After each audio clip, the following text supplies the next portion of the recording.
On September 22, my new Apple NASDAQ iPhone 8 Plus finally arrived. Although both the iPhone 8 and 8 Plus have been accused of being relatively minor enhancements over the respective predecessors, the iPhone 7 and 7 Plus, my experience with the new device has been decidedly more positive. Though I hope to do a full review of the device soon, for now I'd like to go over 3 major improvements in the iPhone 8 Plus that I'm happy about relative to the 7 Plus, which has been my primary smartphone over the last year. Image source: Apple. The display on the iPhone 7 Plus was already gorgeous. It was a big step up from the displays on the iPhone 6s and 6 Plus in terms of brightness and color accuracy, and it was an absolute pleasure to use over the past year. But the display on the iPhone 8 Plus takes things to an entirely new level. Apple claims the displays themselves are new, so I wouldn't be surprised if detailed testing showed fundamental improvements in areas such as color accuracy and brightness over the display on the iPhone 7 Plus. The killer feature for me, though, is the addition of a True Tone display, which adjusts the color temperature of the screen based on the surrounding lighting. True Tone technology was introduced with the 9.7-inch iPad Pro, which launched in March 2016. It was left out of the iPhone 7 and 7 Plus, but it's included in both iPhone 8 models and the iPhone X when it first rolled out. Apple marketing chief Phil Schiller said that once you use a display with this True Tone technology, you never want to go back to old technology, and I completely agreed after using the 9.7-inch iPad Pro.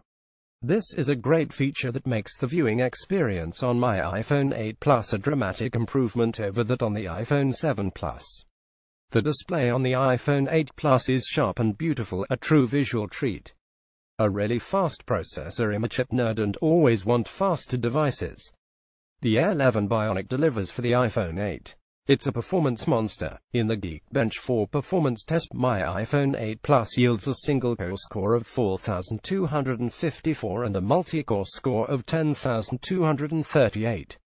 By contrast, my old iPhone 7 Plus, powered by the A10 Fusion chip, achieves a single-core score of 3,509 and a multi-core score of 5,996.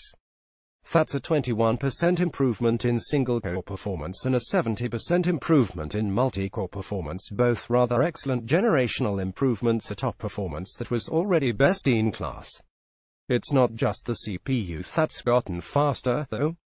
The graphics processor has gotten way faster, too. Apple claims a 30% generation-over-generation improvement, but depending on the performance test, that might be underselling it a bit, something Apple has been known to do. In the 3D Mark Ice Storm Unlimited performance test, my iPhone 8 Plus achieves a graphics score of 110,716. My old iPhone 7 Plus, on the other hand, achieves a score of 62,022. In this test, the iPhone 8 Plus delivers nearly a 79% improvement in graphics performance.